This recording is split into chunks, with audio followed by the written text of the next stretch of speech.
नमस्कार, आप देख रहे हैं 4 टीवी और आपके साथ मैं हूं प्रियंका सिंह। हमारे इस खास बुलेटिन में आप सभी का एक बार फिर से बेहद स्वागत है। बुलेटिन का आगाज सबसे अहम मुद्दे के साथ करेंगे। सबसे पहले रुख करते हैं पहलगाम आतंकी हमले को लेकर के लगातार एक के बाद एक कई प्रतिक्रियाएं सामने आ रही है।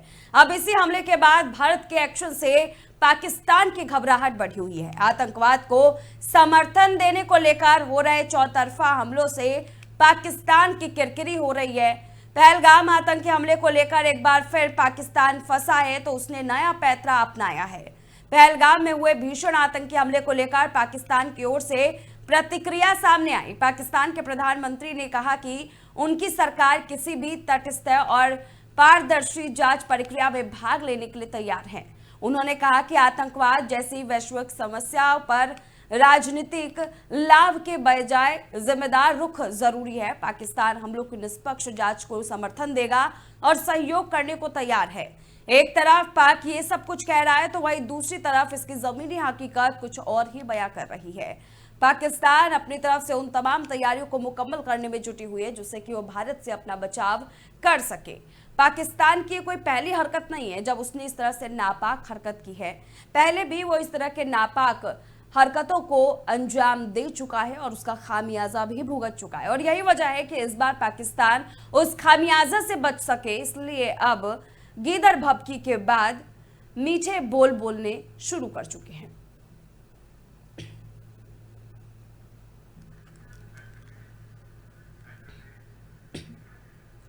तो जम्मू कश्मीर के मुख्यमंत्री उमर अब्दुल्ला ने रामबन का दौरा कर वहां की स्थिति का जायजा लिया। उन्होंने कहा कि पहलगाम में बड़ी आतंकी घटना के बावजूद सरकार रामबन को लेकर भी उतनी ही चिंतित है और सजग है। सीएम उमर अब्दुल्ला ने कहा कि यहां आने का मेरा उद्देश्य रामबन के लोगों को यह भरोसा देना था कि हम उनकी चिंता नहीं भूले हैं। जैसे ही मुझे मौका मिला मैं यहां पहुंचा। उन्होंने बताया कि राष्ट्रीय राजमार्ग 44 यानी कि NH-14 को एक तरफा यातायात के लिए खोल दिया गया है ताकि आम जनजीवन प्रभावित ना हो। उन्होंने ये भी जानकारी दी है कि रामबन में पुनर्स्थापना कार्य के लिए जम्मू से धनराशि जारी कर दी गई है और जल्द ही इलाके में सामान्य स्थिति बहाल करने के प्रयास तेज होंगे।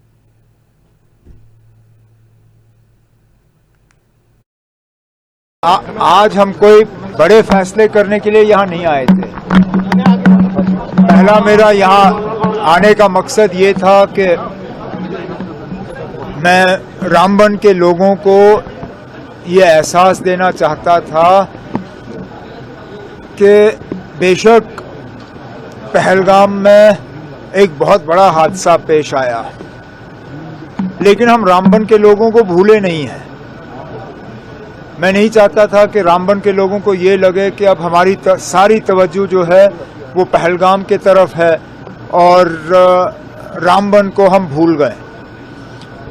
तो जैसे ही श्रीनगर में मेरा काम थोड़ा कम पड़ा, मैं फटाफट रामबन आया, अपने साथियों से मिला, एडमिनिस्ट्रेशन से।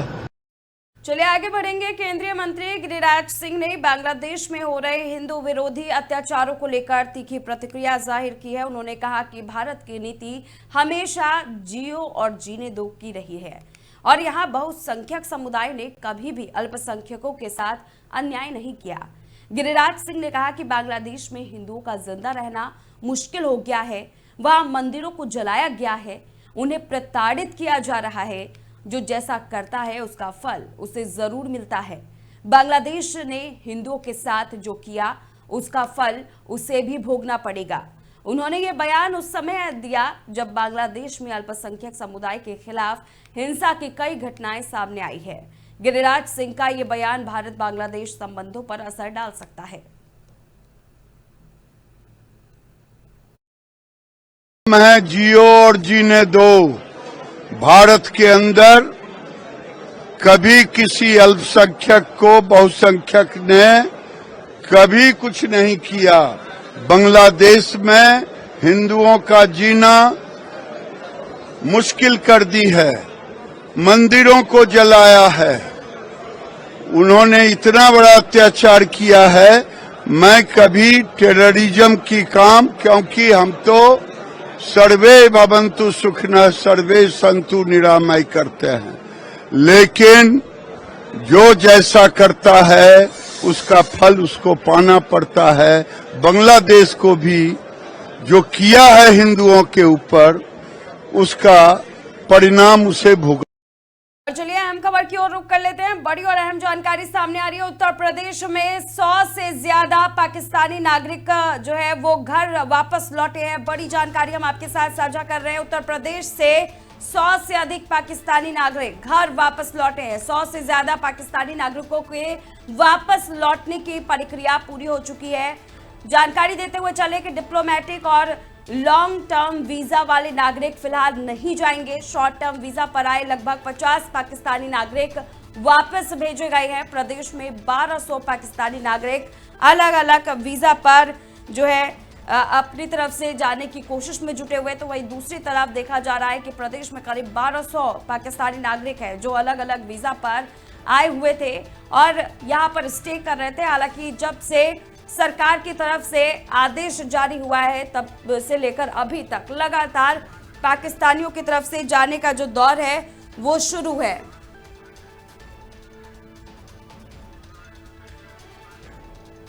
और हमारे साथ पूर्व राज्य मंत्री कुमार अशोक जी हमारे साथ जुड़ रहे हैं। कुमार अशोक जी, आपका बेहद स्वागत है हमारे चैनल पर। और लगातार जिस तरह से हम देख रहे हैं कि एक के बाद एक जो है मंथन चल रहा है, किस तरह से पाकिस्तानियों के ऊपर जो है दबाव को और ज्यादा बढ़ाया जाए, और उस बीच में यह अहम जानकारी सामने निकल करके आती है कि 100 से ज्यादा पाकिस्तानी नागरिकों को जो है वो वापस लौटने की उनकी प्रक्रिया पूरी कर दी गई है। किस नजर से देख रहे हैं आप? इसलिए ये तो हमारी ये सदा से सनातनियों का एक सदा से सोच रही है कि हम किसी को छेड़ेंगे नहीं जी, और अगर हमें कोई छेड़ेगा तो उसको हम छोड़ेंगे नहीं। जाहिर तौर पर जो स्थिति बनी है इस समय, कई वर्षों से हमने देखा कि जो बहुत पहले से हमारी घुटना टेकने की रणनीति रही है। हमारे पास ऐसा नेतृत्व रहा है कि जो न कभी उसके पास अपना कोई चिंतन होता था, न विचार होता था। वो अपनी विदेश नीति को आक्रामक बनाए कि अपनी रक्षा नीति को आक्रामक बनाए, इसी के पेशो पेश में फंसे रहते थे। लेकिन अब संजोग से अब भारत के पास एक बहुत तगड़ा, बहुत मजबूत नेतृत्व है जो विचारवान है। हमारी रक्षा नीति भी आक्रामक है और हमारी विदेश नीति भी आक्रामक है। ऐसे में पाकिस्तानियों को कई बार क्षमा किया जा चुका है। शिमला समझौता हो, चाहे 1956 में जो समझौता हुआ, जो भी समझौते हुए हैं उन समझौतों में हमने हमेशा उन समझौतों का पालन किया है जी। और यहाँ तक कि बांग्लादेश बनने के बाद भी जो हमारा नेतृत्व था, उन्होंने श्रीमती इंदिरा गांधी ने उनके 96,000 सैनिक छोड़ करके पाकिस्तान को ये बताया कि हम बहुत उदारवादी हैं। लेकिन पाकिस्तान हमेशा हमारे उदारवाद को हमारी कमजोरी समझता है। इसीलिए हमको 3 बार वहां पर जो है आक्रमण करना पड़ा। चाहे सर्जिकल स्ट्राइक हुई, जल से, थल से, नभ से हमने सर्जिकल स्ट्राइक किया और उनको बताया कि अब अगर आप छेड़ेंगे तो हम आपको छोड़ेंगे नहीं। अभी इसी स्थिति में हमने खाली अभी उनकी विदेश स्थिति में जो लोग हमारे पास पासपोर्ट वीजा वाले थे, जो क्षणिक लोग थे, जो टूरिस्ट वीजा वाले थे, उनको हमने बाहर जाने के लिए कहा है। अभी डिप्लोमेट वीजा जो है उनको हमने रोका हुआ है, क्योंकि डिप्लोमेट वीजा अधिकारी कार्य से आए थे, उनकी समय अवधि होती है, वो दोनों का एक सरकार का प्रोटोकॉल होता है। जो दीर्घ आयु अवधि के जो हमारे पास वीजा हैं, उनमें वो लोग हैं जिनकी हम सीएए के तहत नागरिकता उनको प्रदान कर रहे थे। ऐसे बहुत से हिंदू हैं जो पाकिस्तान से, अफगानिस्तान से, बांग्लादेश से अपने धर्म की रक्षा के लिए भाग करके हिंदुस्तान आए हैं, तो उनको हमने शिथिलता दी है। लेकिन जो रोहिंग्याज हैं उनको हम उठा के बाहर करेंगे। और मुझे लगता है कि ये संख्या बहुत बड़ी है। पूरे देश में ये लगभग 5 करोड़ के आसपास की संख्या होनी चाहिए कुल मिलाकर के जिनको बाहर करना है। अशोक जी, बिल्कुल चुन चुन करके जो है लोगों पर कार्रवाई हो रही है। सरकार के तमाम कार्रवाई की सराहना जनता भी कर रही है, और कहीं ना कहीं देखा जाए तो जिस तरह से ये आंकड़े अब निकल करके सामने आने लग गए हैं, उससे एक संतुष्टि भी आम जनता को मिलती हुई नजर आ रही है। लेकिन अशोक जी, अगर देखा जाए तो सरकार की जो नीति रही है और सरकार जिस टर्म पर इस वक्त कार्य करने में जुटे हुए हैं, जनता जो है वो समझना चाहती है कि प्रदेश से अगर इन पाकिस्तानियों को अलग कर दिया जाए, उन्हें वापस भेज दिया जाए, तो क्या उसके बाद अपना देश सुरक्षित रह पाएगा? देखिए, ये बात तो ये आदिकाल से चला आ रहा है। देवासुर संग्राम कोई आज की स्थिति नहीं है, हमेशा से रहा है। और आप जब भी देखेंगे, आप जब भी तलाशेंगे तो आप ये देखेंगे कि हमारे यहाँ ही छेद है। जब नाव में छेद होते हैं तभी नाव डूबती है जी। आज हम उन छेदों को बंद करने का प्रयास कर रहे हैं। हमारे यहाँ के जो जयचंद है उनको भी चिन्हित कर रहे हैं, और ये उनकी मानसिक दिवालियापन है क्योंकि उनकी जो किताबों में लिखा है वो हमारे किसी संविधान को नहीं मानते, वो हमारे किसी कानून को नहीं मानते, वो बाबा साहब भीमराव अम्बेडकर को नहीं मानते, वो शरिया को मानते हैं। तो जो शरिया को जिहादी मानने वाले जिहादी हैं, उनके लिए जो इलाज करना चाहिए वो हमारी सेना सक्षम है, उनके लिए इलाज करेगी। हमारे संविधान में बहुत ताकत है और अभी तो कुछ नहीं है, अभी तो हमने पानी रोका है।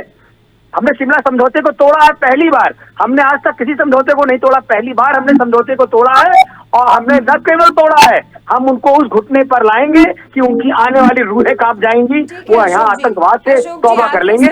अशोक जी, आखिरी सवाल, 5 बड़े फैसले लिए गए हैं सरकार की तरफ से, 5 बड़े फैसलों पर कार्य किया जा रहा है, जिसमें आप मुख्यतः रूप से आप खुद ही बता रहे हैं कि जो यहाँ पर जल को लेकर के अब जो संकट पाकिस्तान झेलेगा, कहीं ना कहीं उसके लिए करारा जवाब दिए। लेकिन क्या ये 5 बड़ी कार्रवाई के अलावा भी कोई स्ट्राइक वगैरह को लेकर के कोई आपके पास खबरें सामने आ रही हो या अंदर हल्के से कुछ पता चल रहा हो? पूरे तौर पर जहाँ पे सेना अपना काम कर रही है, मैं बार बार आपके चैनल के माध्यम से अपने सुन रहे दर्शकों से और जो भी लोग इसको बाद में भी देखें समझें, मैं उनसे अपील करना चाहूंगा कि आप अपना पूरा विश्वास सरकार पे बनाए रखें, आप अपना पूरा विश्वास नेतृत्व बनाए रखें, सेना के ऊपर बनाए रखें और जो हमारे डिप्लोमेट हैं, जो हमारे विदेश मंत्रालय है, उस पर अपना विश्वास बनाए रखें।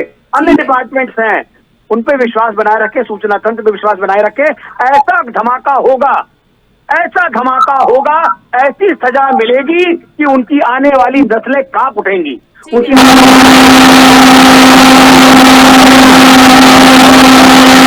शुक्रिया अशोक जी हमारे साथ जुड़ने के लिए, बेहद शुक्रिया आपका और तमाम जानकारी हमारे साथ साझा करने के लिए। देखिए, अशोक जी की तरफ से जो सीधी प्रतिक्रिया सामने आई है वो यही कि अब हर एक वर्ग को देखते हुए प्रशासन कार्य में जुटी हुई है। खास तौर पर पाकिस्तानी जो नागरिक भारत में रह रहे थे उनको लेकर के प्रशासन सख्त है और ऐसे नागरिकों को चिन्हित करके उन्हें उनके देश वापस भेजा जा रहा है।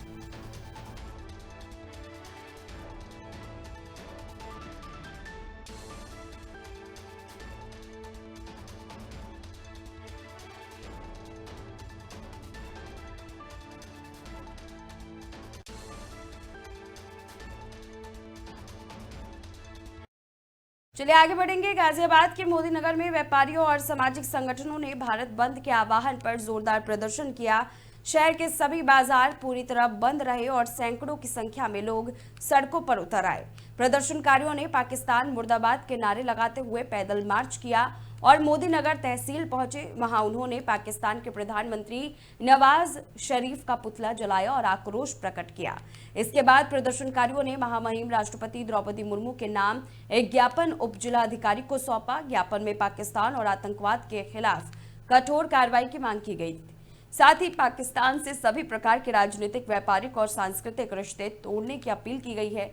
प्रदर्शन पूरी तरह शांतिपूर्ण रहा, लेकिन संदेश सख्त था। देशवासियों का गुस्सा अब शब्दों से आगे बढ़ चुका है। मेरा नाम मनोज त्यागी है, गांव सोंदा है, जनपद गाजियाबाद है और मैं भारतीय किसान यूनियन राजनीतिक का जिला अध्यक्ष जनपद गाजियाबाद से हूँ। अभी पहलगांव में आतंकवादियों द्वारा एक घटना को अंजाम दिया गया है, जिसको लेकर लोगों में काफ़ी आक्रोश है। आपके द्वारा भी मार्च निकाला गया है, पुतला फूका गया है, क्या कहेंगे इस बारे में? देखो, जो ये हमारे पहलगांव में जो आतंकवाद की ने ये इस तरह की स्थिति करी है कि आदमियों से पूछा है, उनका धर्म पूछ कर मारा गया, ये बहुत ही एक दर्दनाक बात है। निंदनीय है कि ऐसा उन्हें नहीं करना चाहिए था।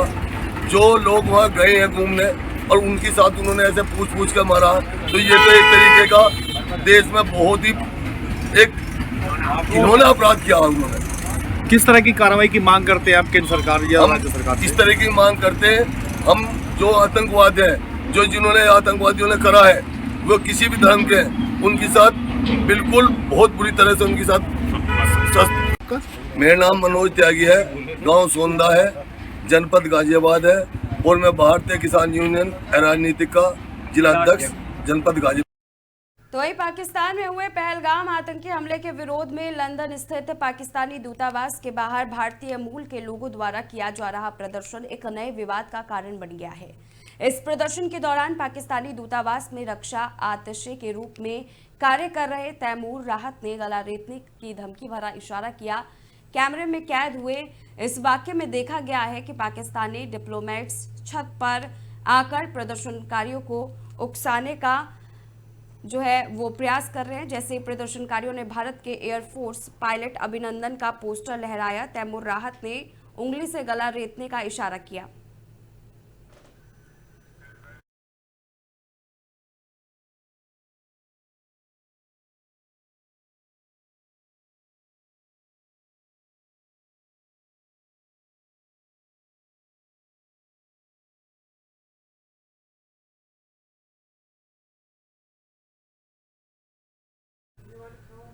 चलिए आगे बढ़ते हैं और अब रुख करेंगे मध्य प्रदेश की ओर, जहां पर भोपाल में आयोजित रोजगार मेला कार्यक्रम में केंद्रीय मंत्री शिवराज सिंह चौहान ने युवाओं को संबोधित करते हुए प्रधानमंत्री नरेंद्र मोदी की नेतृत्व क्षमता की सराहना की।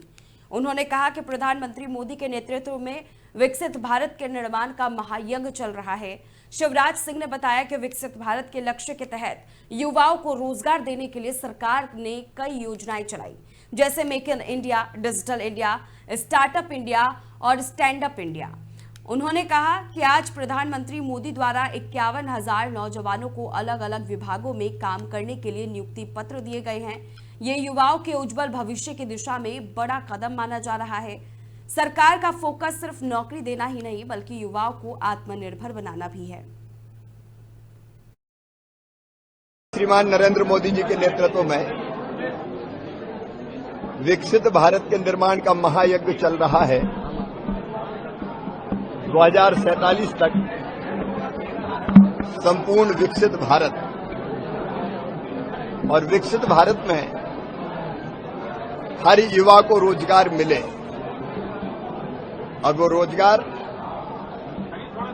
चाहे शासकीय नौकरियों के माध्यम से हो, स्वरोजगार के माध्यम से हो या अन्य माध्यमों से, अनेकों योजनाएं चलाई जा रही है। एक तरफ make in India, digital India, startup India, stand up India, एक नहीं अनेकों अभियान चल रहे हैं नौजवानों को रोजगार से जोड़ने के लिए। मैन्युफैक्चरिंग मिशन भी बनाया गया है। श्रीमान नरेंद्र मोदी। दिल्ली की मुख्यमंत्री रेखा गुप्ता ने शालीमार बाग इलाके का दौरा किया और कई विकास परियोजनाओं का निरीक्षण भी किया। इस दौरान मुख्यमंत्री ने स्थानीय अधिकारियों से फीडबैक लिया और क्षेत्र में चल रहे विकास कार्यों को रफ्तार देने के निर्देश दिए। मुख्यमंत्री ने क्षेत्र के लोगों से भी मुलाकात की और उनकी समस्याओं को सुना। उन्होंने शालीमार बाग के विकास के लिए और ठोस कदम उठाने का वादा किया और बताया कि आने वाले समय में इस क्षेत्र में सुधार के लिए कई महत्वपूर्ण कदम उठाए जाएंगे। मुख्यमंत्री ने शालीमार बाग की सुविधाओं और सुरक्षा में सुधार की बात की ताकि यहां रहने वाले लोगों को अधिक सुरक्षित और सुलभ माहौल मिल सके।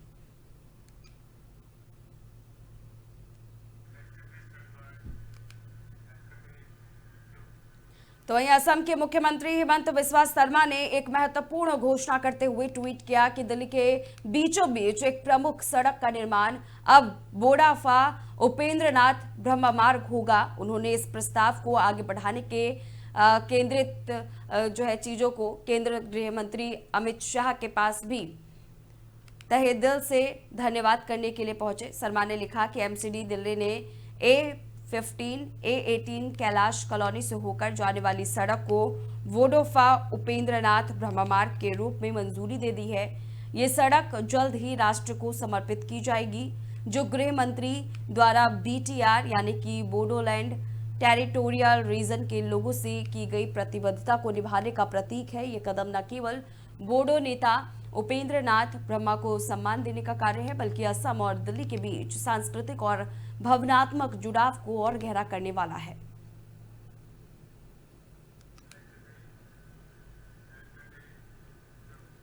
तो औरंगाबाद जिले के ओबरा थाना क्षेत्र से एक सनसनीखेज मामला सामने आया है। टेंट व्यवसायी दीपक कुमार को स्कॉर्पियो सवार 5 अपराधियों ने अगवा कर लिया और उसके साथ हैवानियत की सारी हदें पार कर दी। घटना बेल रोड पर परसा गांव के पास हुई, जहां बदमाश ने दीपक की बाइक रुकवाई और उसके साथ मारपीट कर उसे जबरन गाड़ी में बिठा लिया। फिर रैफीगंज के किया खाप गांव ले जाया गया। जहां एक घर में बंद कर फिर उसे उसकी बेरहमी से पिटाई कर दी गई। इतना ही नहीं, उसे जबरन शराब पिलाने की कोशिश की गई और मना करने पर उसके चेहरे पर कुकृत्य भी किया गया। इसी के साथ ही बदमाशों ने उसे छोड़ने के एवज में 1 लाख रुपए की मांग कर दी। डर से दीपक ने अपने मां को फोन कर बुलाया। मां घर से 70,000 रुपए किया ख्वाब पहुंची और पैसा देने के बाद ही अपराधियों ने दीपक को छोड़ा, लेकिन उससे पहले एक बार फिर मारपीट की गई। गंभीर हालत में दीपक को औरंगाबाद सदर अस्पताल लाया गया है, जहां उसका इलाज चल रहा है। सूचना मिलते ही पुलिस मौके पर पहुंची और फर्द बयान दर्ज कर आगे की कार्रवाई जो है वो शुरू कर दी गई। रफीगंज थाना अध्यक्ष शंभू प्रसाद ने बताया कि मामले की गंभीरता से जांच की जा रही है और जल्द कार्रवाई की जाएगी। अचानक एक स्कॉर्पियो से आया, ओवरटेक मेरा बाइक को किया बेल मोड़ के आगे परसा के पीछे। हमने गाड़ी रोका, गाड़ी रोकते के साथ मारपीट करने लगा। मार हेलमेट मेरा चैन था, चैन खींच लिया, मेरा मोबाइल था, मोबाइल छीन लिया, दम भर मारा। जब बेहोशी हालत में हो गया तो स्कॉर्पियो में लाद के ले गया रफीगंज के पास। उसका काम है किया खाप। मारने वाला का नाम है अनिल यादव, पिता का उसका नाम नहीं जान रहे। उसका भाई का घर में बंद करके मारा है क्या? ले गया तो घर में सीधे बंद किया, दारू लाया 1 बोतल। अचानक एक स्कॉर्पियो से आया, ओवरटेक मेरा बाइक को किया बेल मोड़ के आगे बढ़ेंगे। गाजियाबाद के सिरौली गांव में एक वीडियो जब से वायरल हुआ है तब से इसकी जांच चल रही है। आपको बताते हुए चले कि इसमें कुछ असामाजिक तत्वों द्वारा एक सब्जी वाले फेरी वाले को मुस्लिम बहुल गांव से भगाने पर मजबूर किया जा रहा है। ये वीडियो सोशल मीडिया पर तेजी के साथ फैलने के बाद तनाव का माहौल हो गया, खासकर आतंकी हमले के बाद। वीडियो में दिखाया गया कि फेरी वाला डर के मारे गांव से बाहर भागता है, जबकि कुछ लोग उसका पीछा करते हैं। मामला तुल पकड़ने के बाद पुलिस ने तुरंत संज्ञान लिया और जांच शुरू कर दी गई। पुलिस ने इस मामले में कार्रवाई के आदेश दिए हैं और ट्विटर हैंडल पर शिकायत मिलने के बाद पुलिस हरकत में आई। अब ये देखना होगा कि पुलिस मामले की गहराई से जांच कर उचित कार्रवाई करती है या नहीं।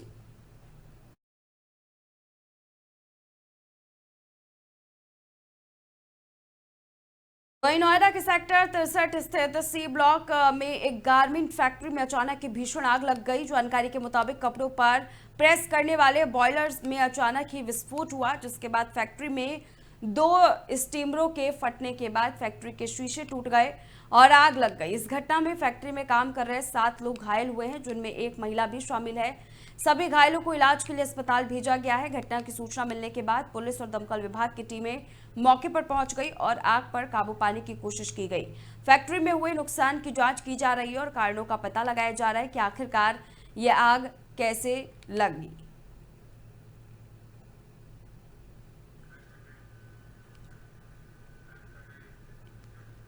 तो वहीं बोकारो पुलिस अधीक्षक मनोज स्वारगियारी के नेतृत्व में आज एसपी कार्यालय के सभागार में चैम्बर ऑफ कॉमर्स और पुलिस के बीच एक महत्वपूर्ण बैठक आयोजित की गई। इस बैठक में 4 एसडीपीओ, सिटी डीएसपीओ, हेडक्वार्टर डीएसपी, 4 थाना प्रभारी और सिटी थाना प्रभारी मौजूद थे। बैठक में चैम्बर ऑफ कॉमर्स की ओर से 4 और सिटी सेंटर इलाके की बिगड़ती ट्रैफिक व्यवस्था और दुकानों में बच्चों को मादक पदार्थ बेचने की शिकायत उठाई गई। इन मुद्दों को गंभीरता से लेते हुए पुलिस प्रशासन ने संज्ञान लिया और समस्या का समाधान करने के लिए कदम उठाने की बात कही।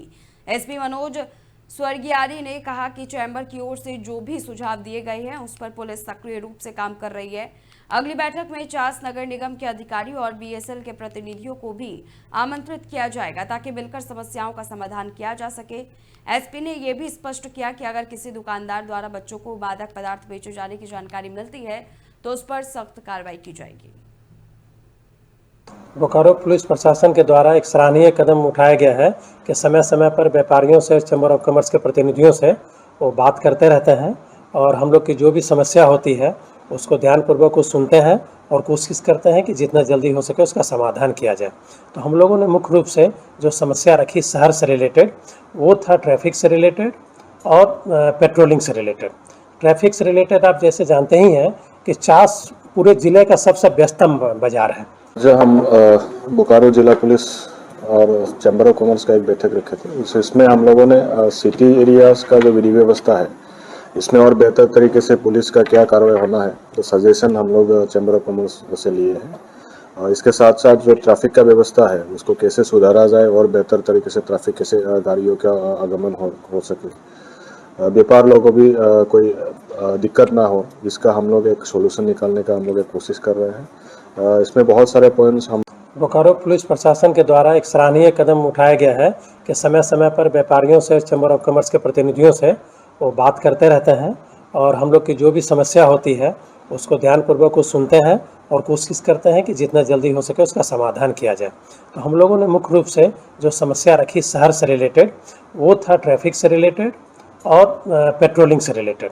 ट्रैफिक से रिलेटेड आप जैसे जानते ही हैं कि चास पूरे ज़िले का सबसे व्यस्तम बाजार है। जो हम बोकारो तो वही महाराजा के बीड जिले के माजल गांव में कश्मीर हमले में आतंकी को लेकर के तमाम तस्वीरें सामने आई है। शहीद हुए जवानों को श्रद्धांजलि दी गई। शिवाजी चौक पर स्थानीय नागरिकों ने मोमबत्तियां जलाकर शहीदों को नमन किया। इस दौरान देशभक्ति के नारों के साथ शहीदों के बलिदान को याद किया गया। लोगों ने एकजुट होकर शांति, एकता और राष्ट्रभक्ति का संदेश दिया।